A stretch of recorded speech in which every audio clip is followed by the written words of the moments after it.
This week we have the immense pleasure of speaking with Tony Cork at his studio just outside of Bath.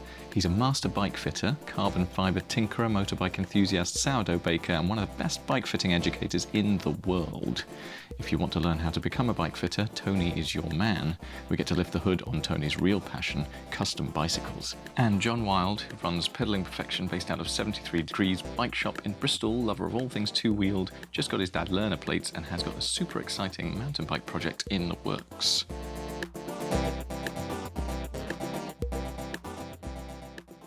All right, so welcome to the Soft Issues podcast, and this week we are at Talk Cycling HQ in wonderful Bath with master bike fitter Tony Cork. Say hi, Tony. Hi. Welcome.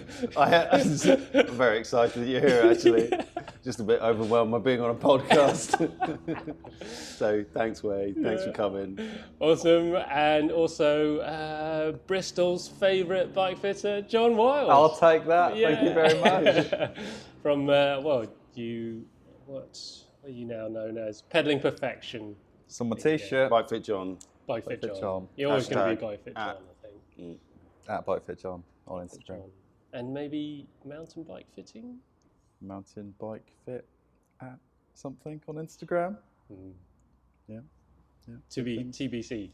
Exciting stuff happening anyway. Very exciting. Anyway, very privileged. Oh, Matt's here as well. Matt. Going to be contributing very little. I'm just here for educational purposes and for car banter. Yeah. Donuts and tea. Yeah. And We did donuts talk and car tea, podding, basically. Yeah. But 4 bike fitters in the room this week, which is going to be Carnage. absolute Nerdy. chaos. Yeah. So we're going to absolutely geek out about bike fitting this week, which is going to be amazing for us. Hopefully you can stick with us and gain some interesting insights. But yeah, these guys have lots to say, I'm sure, about lots of funny things. So what should we talk about? Well, before you turn the mics on, we were about to really get into custom bikes. Should we carry on with that conversation? Yeah, let's do that. Let's talk about custom bikes and how do you fit for a custom bike? Or do all custom bikes need a bike fit before? I think you need to think about why someone wants a custom bike first. And I think that's the confusing part, because I feel like custom bikes have so much potential. And I feel like so much of that is untapped. Oh, right. Don't get me started. I cannot hold myself in any longer. I've allowed you to talk for about 20 seconds and I have to butt in. Because this just winds me up so much. Because everyone, right, Jon, everyone expects a custom bike to fit perfectly, right? Yep. A customer comes in and goes, well, of course it's going to fit perfectly, but without understanding the mechanics of how it's going to fit perfectly. So I know this is a while ago, but maybe 10 years ago, I was at the Portland Hand-Built Bicycle Show. And I use this as an example because it's not too dissimilar to what commonly happens now. But I went and interviewed the 20 frame builders that were there. And I said, so how do you... I'm a bike fitter, and I just want to learn about your processes and how you get to the fit. Of course, everyone expects their new custom bike to fit well. So what do you do for that? And pretty much all of them admitted to talking about the current bike they had. Let's say the customer has a Tarmac SL7. 29. Yeah. Sorry. And they'll talk about how that fits. Yeah. And the guy might say, well, it does feel a bit long. Feels a bit long. Like it fits well, but maybe it could be shorter. And the frame builder goes, all right, should we make it kind of like that then, but a little bit shorter? And the customer goes, yeah, that'd be cool. Yeah, that'll work.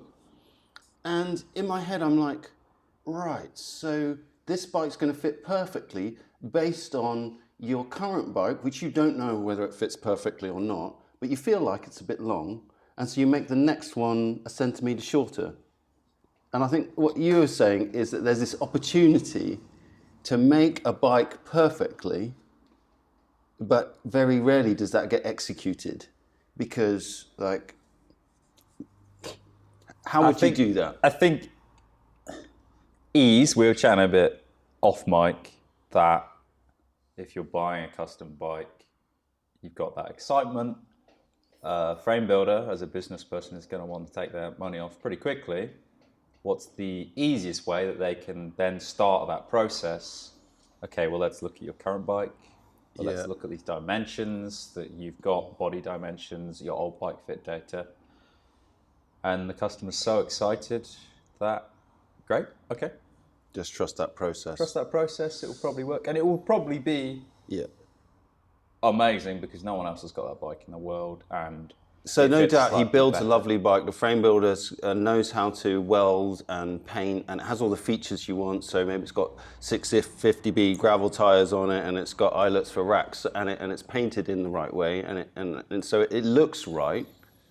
But the thing that's often missing is, does it fit right? Because what they actually did was just chat to you about your existing bike, which the frame builder, and working with a lot of frame builders when I was with the Bicycle Academy, they don't really know bike fitting. They know how to make things, and that's an incredible ability to make a thing. I can't do it myself. I can't make a bike now. Yeah, I've made a few, but badly, and it taught me how difficult it is to make a thing consistently well and make it excellently. And a lot of these guys make an excellent thing out of metal, but they don't know bike fitting. So one, they don't really know how to assess that individual in person as to what's optimum for their fit. And secondarily, they don't know who to recommend. Like, they don't know how to assess a bike fitter for whether that bike fitter's done a good job with the bike fit. So they might send a customer out. So either they take it on themselves and they figure out with the customer, how should we do this? A bit like your SL7, but a bit shorter. Or they go, well, you should have a bike fit. And they send that customer out to another bike fitter, and that bike fitter creates some numbers of where the contact points are in space, and that frame builder then has to trust that that's good. He doesn't have a method of quantifying whether that's good or assessing whether that bike fit is good or optimum. He just has to trust that those numbers, because he's going to build a bike around these things. And also, you don't know from numbers on a sheet if it works. Right, so he's got no way of assessing, is this a good bike fit or not? It's just, and that's the mainstay of the experience of the bicycle and how it rides is the fit and how good that is. So if the fit sucks, you can have this beautiful, well-made bicycle that the rider gets on and goes, I feel a bit weird, I'm just a bit uncomfortable, I can't get the power out, feels sluggish, feels slow, doesn't handle very well, because the fit's not right. And so that person's experience of this custom bike, if the fit's not right, it's just never going to be as good as it could be. And potentially they could get a fit afterwards on that custom bike to make it fit, but that's not what the customer was doing in the first place. Their expectation was this custom bike will be perfectly fitted. I think there's that. But then there's like, okay, afterwards we can adjust the saddle height, we can adjust the saddle fore aft. There's a reasonable amount of things that as a bike fitter you can tweak. But how do you know what geometry you want? Handling, steering wise. Right. That's the bit that I think's hard. That's the bit that you can't change. That's welded into your frame. I remember a quote from Dario Pegoretti, and he said it's quite easy to learn how to put 9 tubes together. The more difficult one is to figure out how to fit and then how to design the geometry so it handles well. And in fact, the bicycle is one of the few things that science hasn't been able to mathematically model yet. So maybe we can send rocket ships to the moon, but we haven't been out, there's no current mathematical model for the bicycle because the way it works is so intrinsically linked to the individual that rides it. And so you ride a bike and you go, this is great. And I ride that same bike and I go, no, it sucks. And not just for the fit, maybe we can get the fit right, but the handling even of that bike. So we none of the frame builders, nobody really knows how to execute an excellent handling bike. Because also what you want from a bike and how it handles is different from how I want to. So actually this is, if we think of soft skills, and artistry, bike fitting is often called like is it art, is it science? There's artistry to it. And what I think people are getting at and trying to express is that there's some things that you can't measure.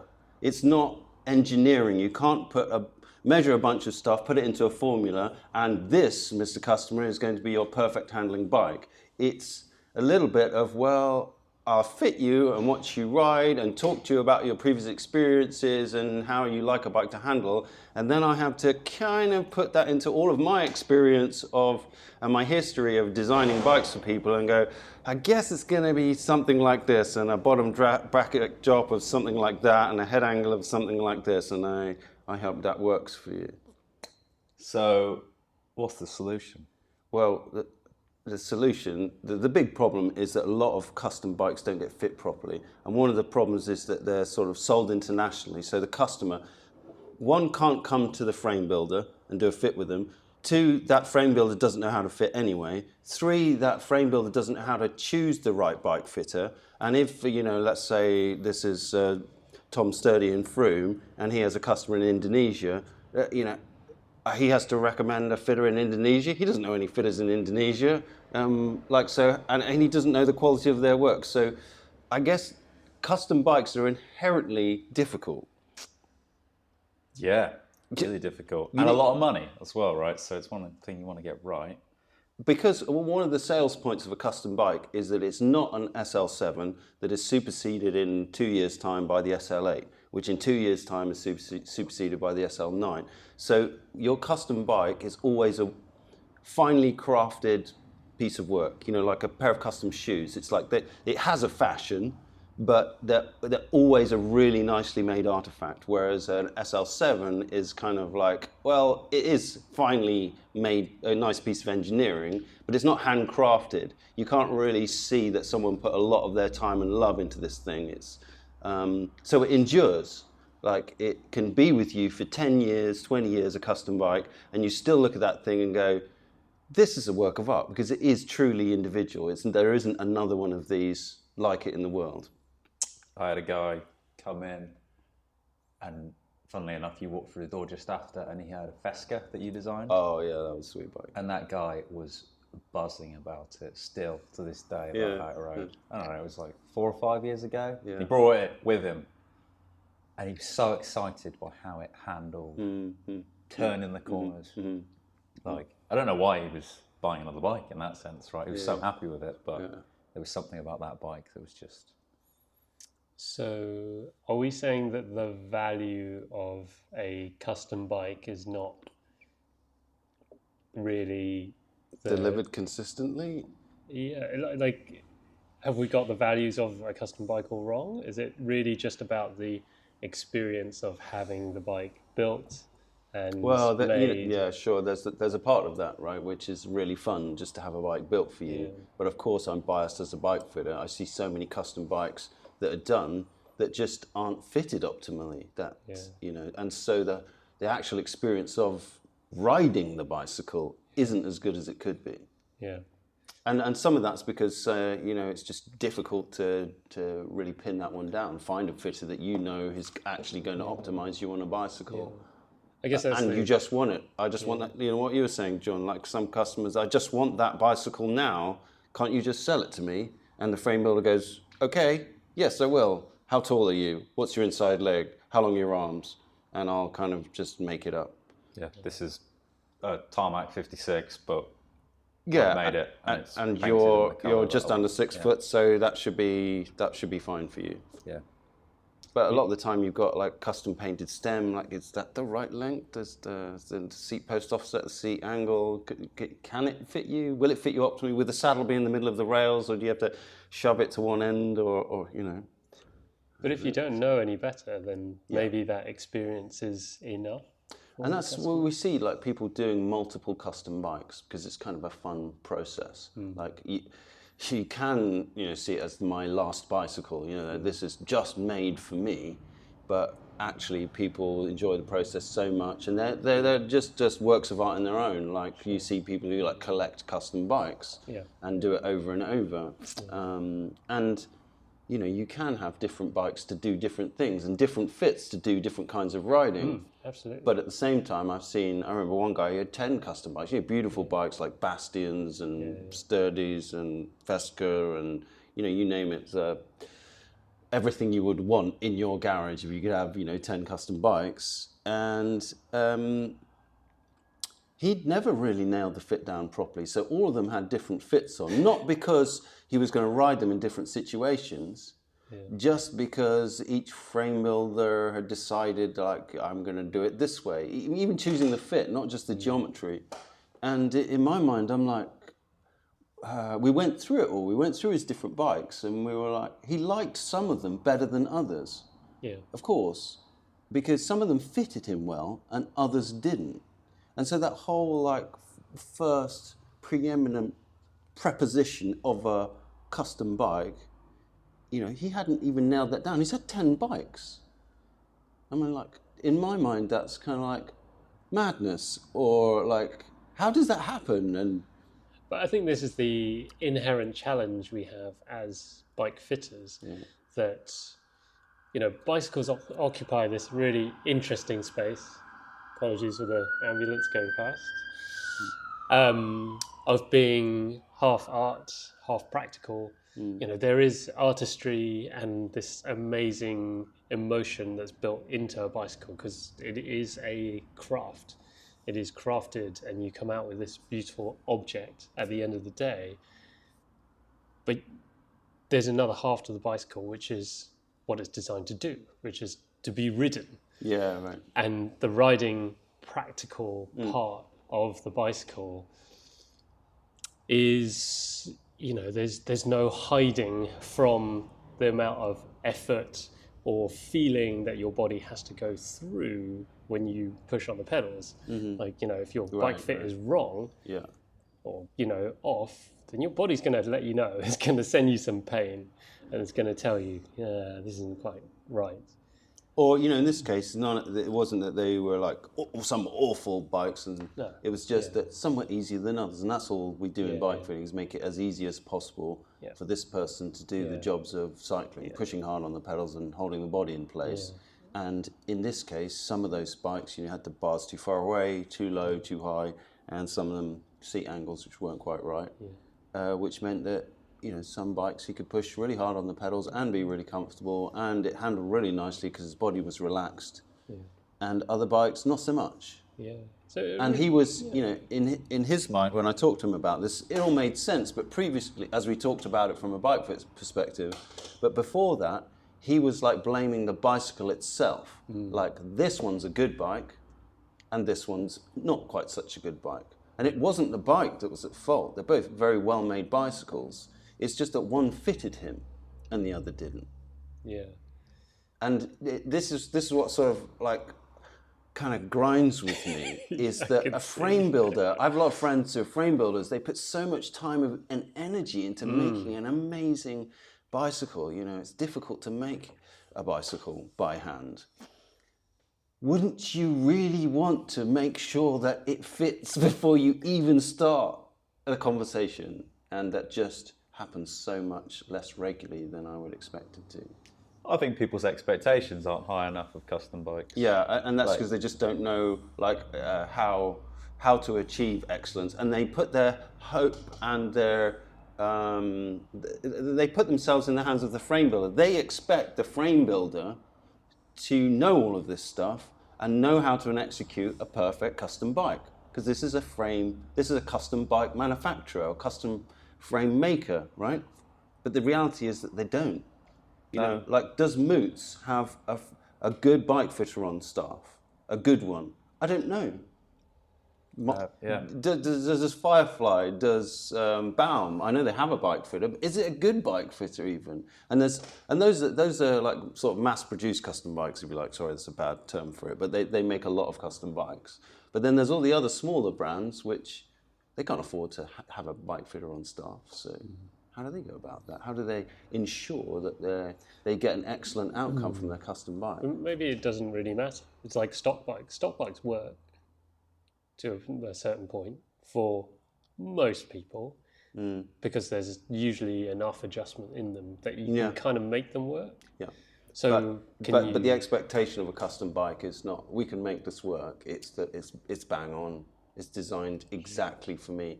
I don't have to do things like put 30 mm of spacers underneath the stem and I don't have to push the saddle to the end of its adjustment range or use an offset that I don't, I think the other thing that's untapped is like I think I saw Sturdy did this the other day. It was like he's printing titanium cranks, so he can make stance width adjustments. In the crank length itself, he wants, any length, any width. Yeah. The possibilities there. Again, though, that you need to so which ones do you want? Exactly. Do you want 161.3 millimeter length crank? And like if you don't know how to fit well, then you don't know what to choose exactly. So you can make it very precisely now, and you always have been able to, make a frame to the millimeter or 2 millimeters. But what's right? Yeah. But maybe if playing devil's advocate, it's like you don't know what you don't know. So if you don't know, then the best choice is whatever you pick. It's like you don't know that a 160 crank is going to be better than a 172 and a half. So you just pick the best that which is probably the 172 and a half. And I love that about bicycles, right? That they're accessible. Like this room that we're doing this podcast in is full of bikes. There's like 10 or more bicycles in here, and we could all ride all of these bicycles and have a great time. And probably none of they only fit one of us. Hopefully. Hopefully, being the key word. Some of them don't fit me either.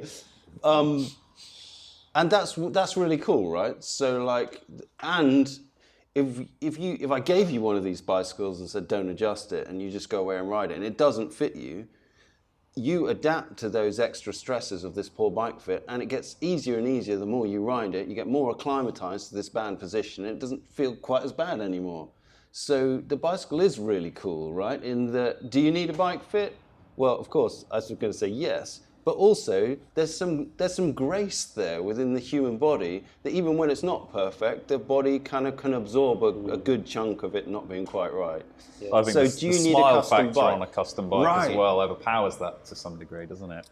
Yeah, like when you get, and this is the opportunity you have with a custom bike, is to get everything just right. So we talked about, you get the tubing profiles, you get the handling characteristic, you get the paint scheme you want, you get the add-ons like the brazons, and you get the tire size, and you put the group set on that you think is the coolest, and you get the saddle you like, and everything is an opportunity to optimize everything. And it's a lengthy process. It takes ages to make the frame and put it all together and paint it and blah, blah, blah, blah, blah.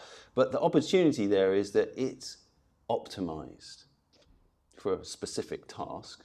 And for a specific person. And I'm like, well, why wouldn't you do that? If you have this opportunity to do that, why wouldn't you? And so many times you get all the other easy things right, but getting the fit right is, well, that didn't it's happen. the same with fit. My question always, when people say, should I get a bike fit? It's, well, why wouldn't you get a bike fit? Yeah. Why would you put yourself in a position that's worse off, or you're not going to enjoy the bike as much? But it's so much easier to focus on the shiny bits. Right. Like bike fitting is, again, like the practical side, it's just not sexy enough. Right. And we'd much rather focus on the paint job and the add-ons and the power meters and the gold chains and that's what attracts people to buy that custom bike in the first place, is they saw an example of one that lit up their heart. They saw it with their eyes, and it started, they fell in love with it, right? They went, that is a cool bike. I want one of those. Yeah. But, and in terms of riding and handling, like you were saying, John, how this guy was really excited about his Fesca and how it handled and so on. How many other bikes has he had?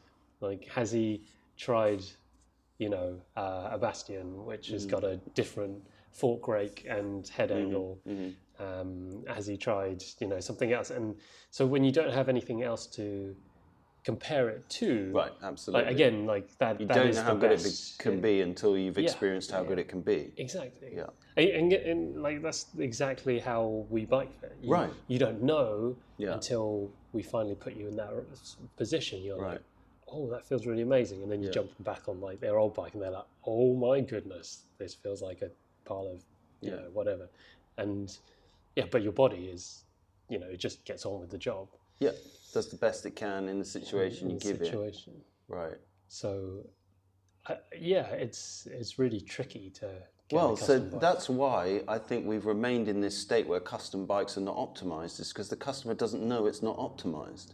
They don't go back to the frame builder and say, well, this isn't an optimized custom bike, because they don't know what that actually feels like. They don't have a way of assessing that. They can only, if they have had an optimized bike, they can go, well, this one isn't as good as that one.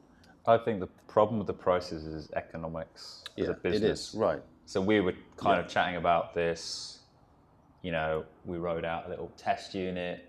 Tony's got enough bikes for everybody to ride, 3 bikes. And if you ride a bunch of bikes back to back, you can get an idea of different principles of handling geometry. Okay, well then, why don't we go and get a frame builder to build up a load of different bikes, exactly the same fit, Different head angles. and then you start Different going, geometry, okay, different wheelbases, different fork rakes, loads of things. All right, you're talking 100 grand of investment now. Yeah. If all those frames are going to be bespoke, all the group sets have got to be the same. You got to do bar fit, you got to do the fit. There's such a process that I don't think there's any brand in the world that can offer that from an economical perspective, unless you had some Well, you oligarch just have to underwriting charge a lot more money. it would have to be a very expensive process. I think I was chatting about this earlier. It was Geometron South Wales partner with Nikolai, which is like custom bikes. They've been doing it for ages. Custom mountain bikes. And Which look really sick, by the way. really sick. Yeah, I was so excited when I saw it, and it was really interesting because obviously they invite you to their facility in South Wales next to some trails, and they get you riding stuff. And the process that my client was describing to me was effectively kind of what we do: is they watch how you move, they listen, they see, and they get an idea of how the bike is responding. Obviously, they're suspension experts. Their history is suspension tuning. And then they're seeing how you handle corners, and then they make adjustments. They've got like linkages in the bikes, and they can kind of tune. And that's kind of what you could be doing with all custom bikes, right? Yeah. That's amazing. Yeah. The interesting thing was that this guy, the saddle height wasn't right. Right, which was like, so again, a custom bike fit 101. Yeah, that doesn't fit right. That doesn't fit right in terms of a pedaling perspective, but probably handled amazing down the trails. Put the dropper up, and it was like a centimetre too high. Yeah. But as a process, I haven't heard of any other bike brand that's doing that. You know, as you say, and Moots that's what you probably need to could do that. Like you said, Wei, we use a comparative testing process to figure out what's right in a bike fit. So we discover what your body likes the best through trying a bunch of stuff and knowing what to look for in how the body presents itself in its movement patterns. You know, you can tell when it's just like easier for the body to move, and the rider can feel it. They go, oh yeah, it feels easier. And so ideally, you'd want to do that for the rest of it. You do that with the bike fit, which, like I'm trying to say, is that that doesn't happen very often, that the bike fit doesn't get nailed down at the start of a custom bike process. But then also you'd use a comparative testing process. How do you know it's as good as it could be? Well, you tried the iterations. So you kind of need to go through that same thing that Geometron do. Try a bunch of stuff in a controlled environment with someone guiding you through it, and helping you to, you know, assess what's the nicest, easiest. Explain what you're feeling. Yeah. Interpreting your feelings is... Yeah, because I guess, you know, we've all tried different bikes and experienced them. And like I said before, you might ride a bike and I might ride a bike, and I might say the handling's good and you might say the handling's bad. But why?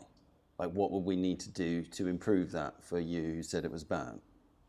And you kind of need to try some things to figure that out. Now, I did some experimentation when I worked in a bike shop. When an inexperienced cyclist came in that didn't know much about bikes, I would take 2 bikes of different quality, so like a Dura-Race bike and a Tiagra bicycle made out of aluminium. So a Dura-Race carbon bike and a Tiagra. And I would set the Tiagra bike up better in a better bike fit. And I would set the Dura-Race carbon bike up in a less good bike fit. Not hideous, you know, not 3 centimeters wrong with the saddle height, but just, you know, 15 mil. And I would get them to test ride them. to see what their response was. What bike do you think is best? Which one do you like the most? And invariably, they would come back and point to the one that fitted them better. Because they would say things like, oh, this one shifted gear really nicely, maybe. Or like the brakes were better on this Dura-Ace one. But in general, I would pick this one because I felt that it like handled better, it was smoother, it was more comfortable. And so I learned from those experiences that a lot of the experience of a bicycle is the fit, not the handling characteristics. And then when I was at the Bicycle Academy, the first bike I built once they taught me how to fillet braze was the adjustable geometry rideable bicycle. Has anyone else ridden that? No. What is this? Terrifying. Oh my goodness. In a fascinating way. A Franken bike. It has 3 different head angles. So in Mike Burrows' book, he says, and he references these motorcycle engineers, designers, Tony Fowler and Robert Willoughby, who talk about a vertical head angle being better than any other head angle for handling characteristics. So most head angles on a road bike are 73 degrees. Mike Burrows and these other motorcycle guys were saying that vertical, so 90-degree head angle, was the best handling. And, reading this, I'm like, what? That I used to fiddle around with a degree here and there, trying to make the handling better. Like, oh, should it be 73? Should it be... No, he's saying 90 degrees, way off the chart. And so I'm like, the first bike I have to build, I need a bike that can explore this. So I built a bicycle with 3 head angles. But also, being a bike fitter, the bike had to remain in the same fit and the same wheelbase and the same wheels. And so try and keep as many of the other variables the same. So keep the trail the same as well. Yeah. So I needed adjustable fork offset. Yeah. And I had 3 head angles. I had the 73 degrees, the normal, the 90 degrees, the vertical, and I also went for super slack, 62 degrees. And then I needed about 30 mil of different offset options for the fork rake. And I also, to keep the fit the same, I had different handlebars. So it had to steer with a linkage system. So in the 73 degree, the normal one, you could just put a normal handlebar and stem. But the 90 degree one is about half a foot in front of that. So it's another head tube, a good half a foot in front of that. So I can't reach the handlebars anymore. So I need to steer, the fork needs to go in there to be, vertical head angle. But I need a linkage system now from my handlebars at 73 to go a foot further forward to steer the fork that is now in the vertical setting. So it was a bit of a contraption, an absolute beast. Wait, this sounds amazing. Have you never seen it? Why have I not seen this? It's up there. I can dust it off and get it down. But it is amazing. He set me up and he was like, this one feels a little bit like a shopping trolley. And then I was racing down the street trying to race his 5-year-old and getting thoroughly beaten because I was pooing my pants at the time. Yeah. Well, yes, so this is a bike that was could be adjusted over a massive range. And I thought that some of these iterations of head angle and fork rake would be like a circus bike, unrideable. And to my surprise, none of them were unrideable. So normally we have about 60 millimeters of rake, so caster offset, which helps the bike go in a straight line and the handlebars to not wobble around too much. So we get 60 mil of that, of positive rake. I would set it up in the vertical head angle with plus 90 millimeters of rake. That gives us negative 90 millimeters of trail on the ground. So that is like a shopping trolley wheel pointing forwards, and then you push the trolley forwards. It wants to flip around the other way, right? That caster wheel. It wants to flip around and follow the direction of travel. So I thought, now this one's going to be terrifying and completely unrideable. To my dismay, it wasn't great. It's terrible. And your initial reaction is like, this is trying to kill me. But it's an adjustment in terms of steering input, right? Once you nail that, exactly. It's just different. Once I spent a couple of days riding that, it became like, this is fine again. Yeah. I learnt it. So I realized actually all the different iterations of handling, we can totally absorb within a couple of days of learning. In fact, that's what we do when we get on a new bike, a brand new bike. We're a bit like, oh, how does this? Oh, it handles differently. I have to drop in, turn a little bit more, or drop in a bit sooner or later, or whatever it is. But after a few days of riding a new bike, you kind of got the hang of it. And you're like, I can ride this. And even these really wacky iterations of handling. Now, they weren't optimum. So I was expecting them to be unrideable and just literally like horrific. But they weren't. They were rideable. But at the same time, this was quite reassuring. It made me realize it's quite hard to completely screw up bike geometry. Like to make a really bad bicycle is really difficult.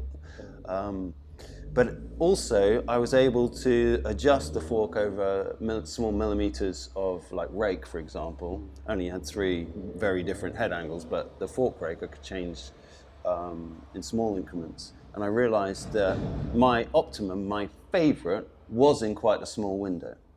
So outside of the window, it changed, and it didn't fall off a cliff. It didn't get like radically immediately worse. It was progressively worse.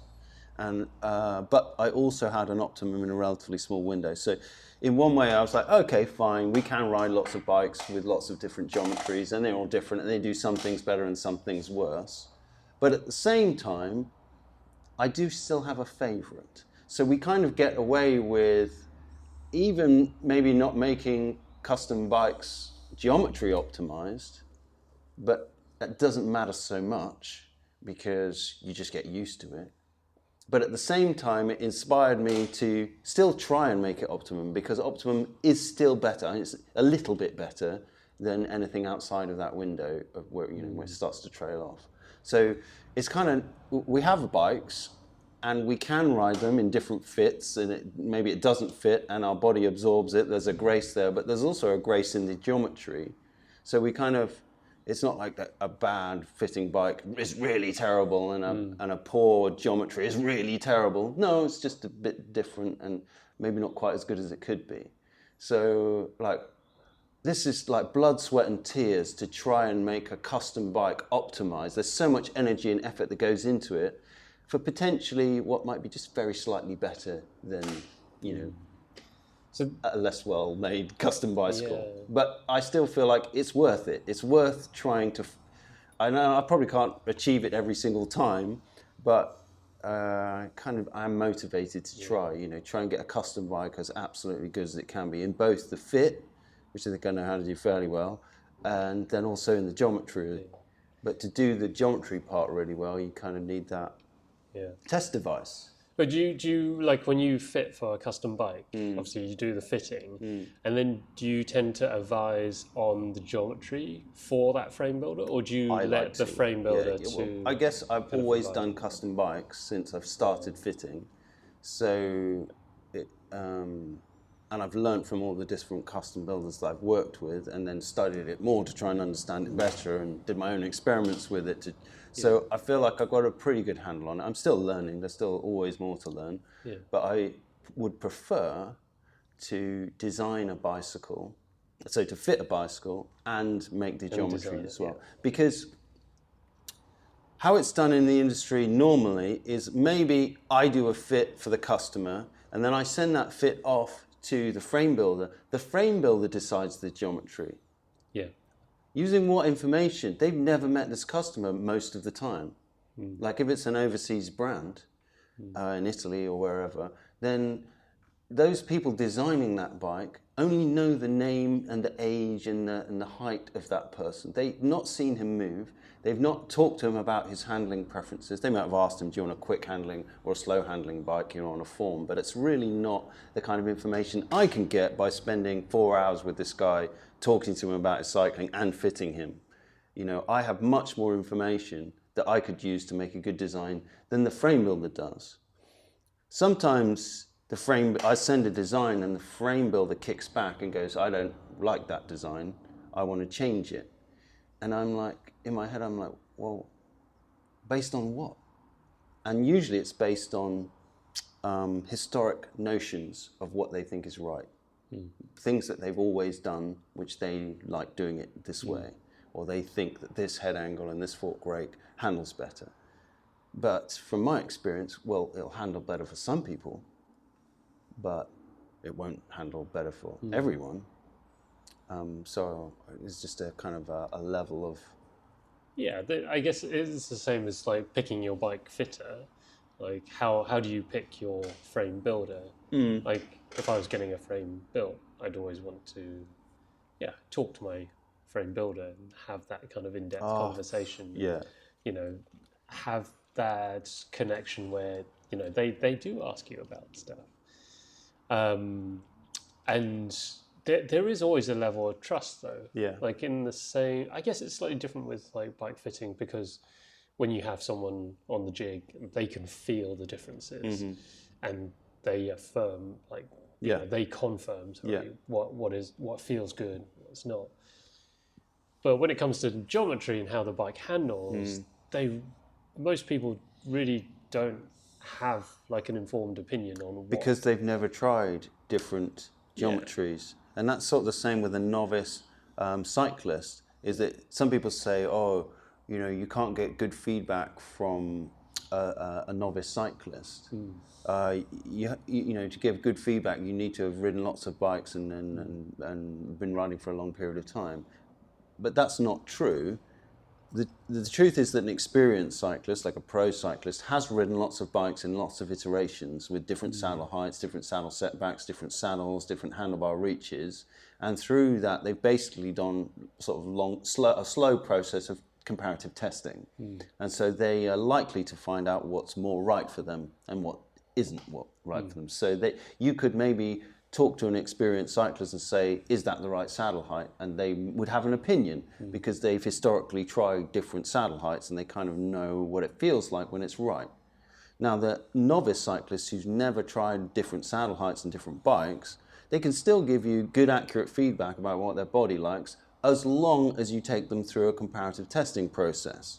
And that's just, that's the difference, right? And you could do that with the geometry. Even a novice cyclist who's never ridden a bike before, well, you have to learn to ride a bike, but you know, hasn't ridden loads of bikes, they would still have a preference of what felt right for them as long as you gave them comparisons of other things. Just like, you know, how we find saddle height is, well, this one feels the best, and I know that because these other ones feel worse. How do you feel about like what I call like tricky geometries or tricky fits, where certainly like quite a lot of time, like custom bikes are most relevant for body morphologies or body shapes, which require a custom geometry.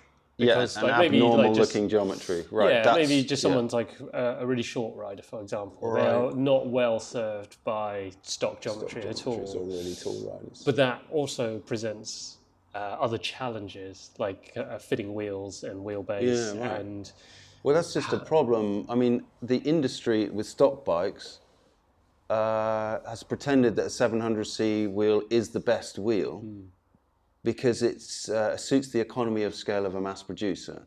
So they don't want to make one size of one bike have a different wheel size because then they can't buy so many, you know, this one size of one model just has like 650C wheels. So then I have to have buy different tubes, different tires, different spokes, different rims, different gear set. My molds for that frame have to be different. My fork has to be different. And that sort of ruins that economy of scale of a mass producer. And so the industry went, oh no, everyone needs 700C, 650 is rubbish, it's too small, doesn't roll over bumps as well, which is somewhat true, but they haven't described some of the issues that which you're talking about of a small bike and the things like toe overlap or wheel flop or the steering head angle making the bike handle weird because you're trying to fit these massive wheels into this small bicycle. So with a custom bike, you then have the opportunity to spec kind a of different wheel size, optimize the you know, the ride by specing a different wheel size. But you're still often quite constrained with like what you can get. Like you can't get a certain head angle because there's still some kind of toe overlap or then you have to spec a slightly different fork and so on. So you are always constrained a little bit by both the rider and what you can create in terms of like steering and that kind of handling. Yeah, you are. And with any design, you have to choose your favorite compromises. Everything that's designed, you know, why do you like this teacup better than the other one? Well, this one just fits your hand better, but it doesn't fit mine. Or, you know, I can just fit more tea in it, but it's also heavier. So, you know, it depends what you want to do with that bicycle as to what set of compromises you think are going to be best. Yeah, I get but for most riders, you just have to trust. I guess. Trust the frame builder. Trust or any of the people that you're working with, right? That they make the right decisions on your behalf. We're supposedly experts. Yeah. Hate that word. So people put their faith in experts, don't they? So, and maybe it's easy to do that because you can just say, like, well, you're the expert. You have to. Like, you know, I wouldn't treat my broken ankle myself. Yeah. I don't know really how to do that.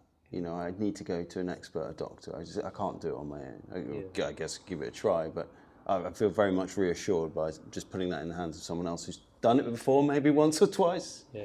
And it's the same with bike fitting. It's just, I feel sorry for customers because it's really, how do you choose a bike fitter and how do you choose a custom bike brand? And yeah, you might go and talk to these people and they might go, yeah, I'll make you a really nice bike. But how do you know? You kind of don't until they've done the bike fit and you ride it and you go, oh yeah, this does feel great. Or with a custom bike, you ride that custom bike after the 20 weeks you waited to get it or whatever it is, and you ride it and go, yeah, this does feel fantastic. Yeah, but maybe I'm going to go off on a kind of more philosophical tangent of like maybe it doesn't matter. Like, how do you know anything? Nothing is assured, right? Like usually by experience, right? So how do you know your current bike fit is the best? Well, you had other setups that you tried which you didn't like as much. Yeah. But maybe that's only 2 points. Maybe that's only like because you've only tried so much. Yeah.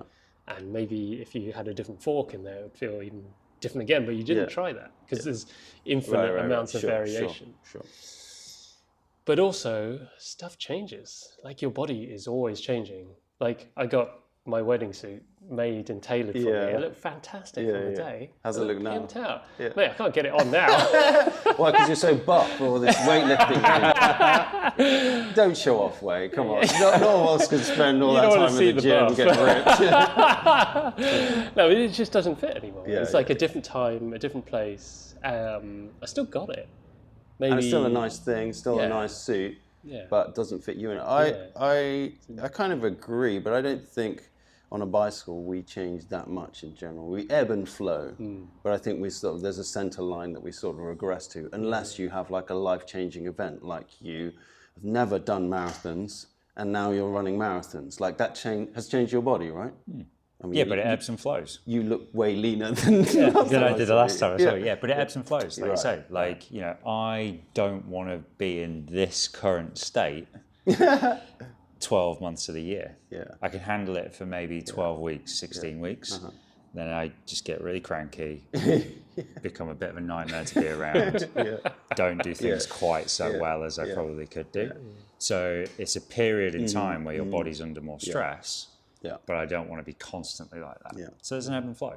Right. And, you know, like pro cyclists talk about that too, like the middle of the season, their body is on fire, like it's performing very, very well, and the bike kind of wants to be set up for those moments.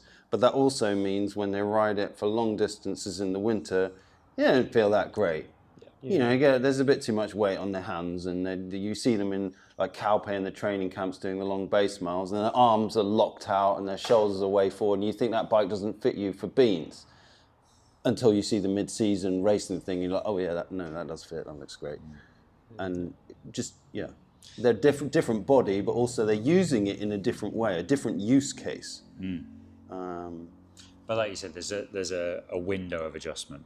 Like, the body kind of like ebbs and flows within like a set range. It's rare. Well, I did see one guy who was overweight, verging on obese, really stressful job, ate too much, drank too much, didn't really ride his bike much and started riding to, try and readdress that. Then he got made redundant and started riding a ton, cleaned up his diet, was sleeping way better at night, just completely changed, started riding with the club. And the custom bike that had been made for him the year before, he came in and was like, I don't, need a refit. And we realized, well, I can't make that bike fit you. Like the handlebars need to be that much lower that even with a negative 17 stem slammed, it just, still wasn't low enough because it changed that much. But that's like 1 out of thousands of. It's the end of the bell curve, isn't it? Yeah. But like I've seen, like I was privileged enough to fit one of your customers who you again designed a custom fest kit for. Yeah. But you had spec'd him with like a negative 17-degree stem for now. Yeah. With the kind of foresight that probably in the future he'd probably need a slightly higher handlebar position, so then he could just bring that kind of handlebar up again. So the beauty of that kind of custom bike is that actually it does have longevity because you've built in this kind of adjustment. But maybe he won't feel that much difference in terms of handling. It will feel different, but he will get kind of used to it so much. Yeah. But that's the whole point of, getting a good fit in place first, isn't it? Yeah. With a fitter that has the foresight to have one eye on where you are now and one eye on where you might want to. If that's a consideration, because again, like some customers don't care. No, I'm not going to keep this for the rest of my life. I'm realistic. This is a hobby. I like buying bikes, and this is just another one. I'm sure in a few more years I'll have another one after that. So let's just make it fit now, and we'll worry about 10 years time. In 10 years time, if I need a higher bike, I'll buy another one. But again, that comes from a conversation that you're more but likely that to guy, have. maybe, I want to keep this for 15 years, so let's future-proof it. And I kind of like this negative stem look now, so... 17s look cool. Yeah. Is that what you ride, John? I got a 17, let's just get that out there. Have you not? Oh, that's embarrassing. Oh. Are they nice? Don't look. I feel ashamed. There's a lot of slam stems in here. They're all slammed, of course. There's a negative 17. The canyon. That canyon doesn't fit me. I have to.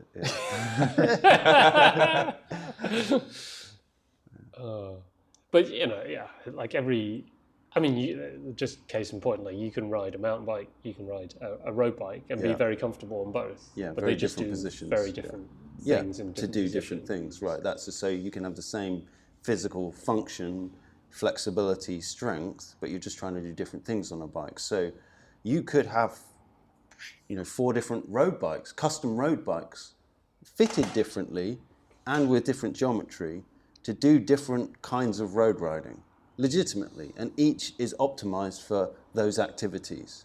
So your crit race bike, you have a more forward position, lower handlebar, longer, and your geometry would be different. And then you might have your road racing bicycle.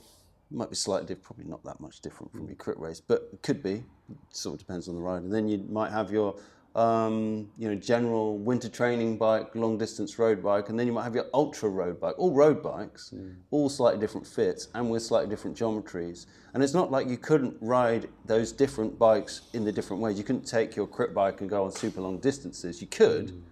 Wouldn't be the best bike for the job or the best fit.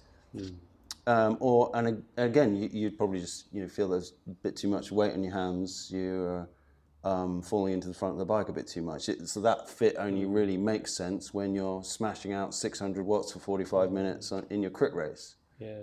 So Crit races are you doing? I get that a lot. 600 watts, mate. All People day come long. in and they're like, I want my bike to be, I'm racing, doing crit racing. Cool, all right. Yeah. Also, I want to do some audaxes and I want to be as comfortable as possible. Two opposing different use cases. Uses there. Yeah. So it's like that custom bike that, I don't like that. That really restricts the design process.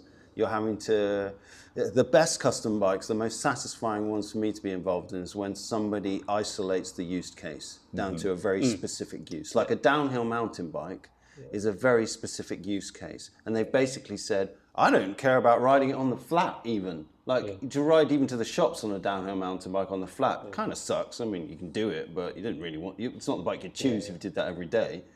But downhill, bumpy terrain, amazing, right? So it's really you can make that bike so good. But if you said no, I want to do time trials on this bike as well as do downhill mountain bike races, you'd be like, no way.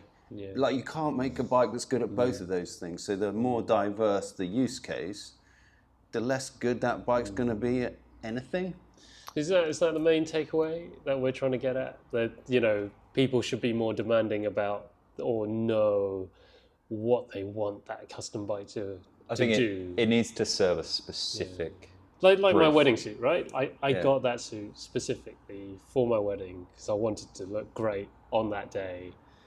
And I don't really mind that I don't wear it I don't mind if people want a suit that they can wear or for a wedding or for every day.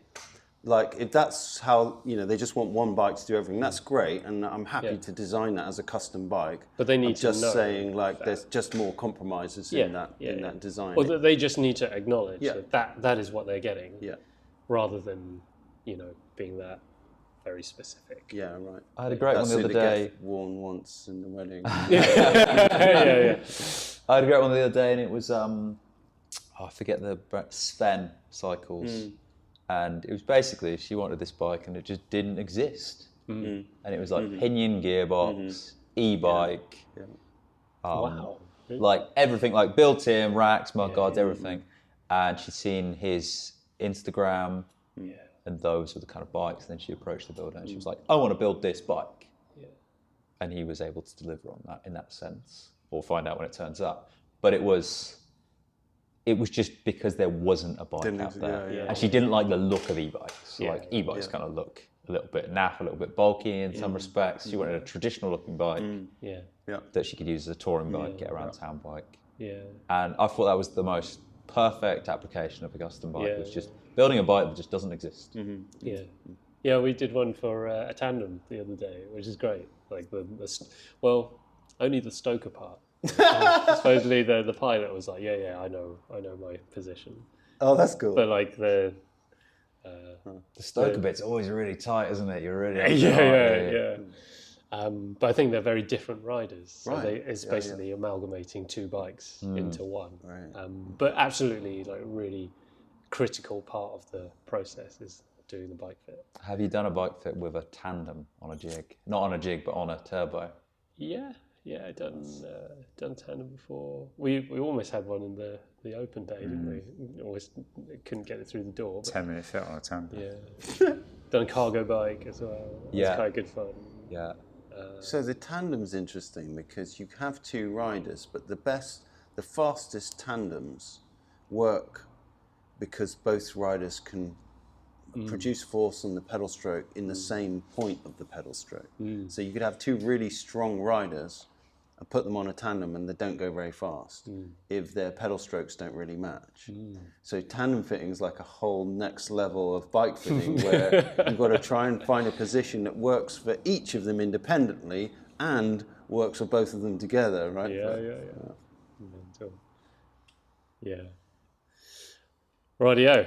I think there's quite a lot to think about. Hopefully we haven't put everyone off getting custom bikes or actually done the opposite. Should go and get a custom bike. I think, there's lots of potential, but raise the expectations. Yeah. I love custom bikes. It is a brilliant idea. I love being a part of every custom bike process that I do. And I fit on a stock geometry bike. I think most of us do, right? Yeah. You fit on stock geometry bike. And there's only maybe 5% of people who don't fit on a stock geometry bike. There's a small percentage of people who have to have a custom bike. But my favourite bike, is my custom bike. I tried to buy it off them. And I've had loads of other, stock geometry bikes, and they're all great.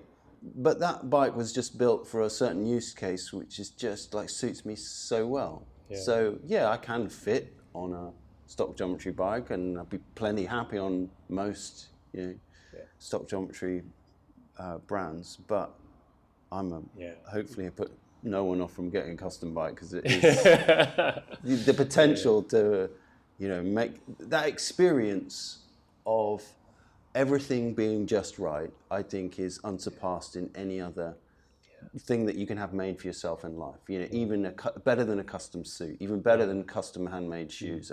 A custom built bike, I think, is more to a cyclist is more satisfying than anything else you can do. That's awesome. That's an excellent place to end. So if the people do want a custom bike, where can they find you, Tony? Oh, yeah, they should go to you, Wei. We're not taking on that responsibility. It's way too Pedaling complicated. Perfection, Jon Wild, or Talk Cycling, if you want to come to me. Talk Cycling, talkcycling.com, I think. Yeah, talkcycling.com. Yeah, so if in the Bath area, come see Tony. If you're in Bristol, come see John. Where can we find you, John? Pedalingperfection.com. There we go. All right, thanks, gents. Thank you very much. Wei. All right, catch you next time. Next time. Enough about butts.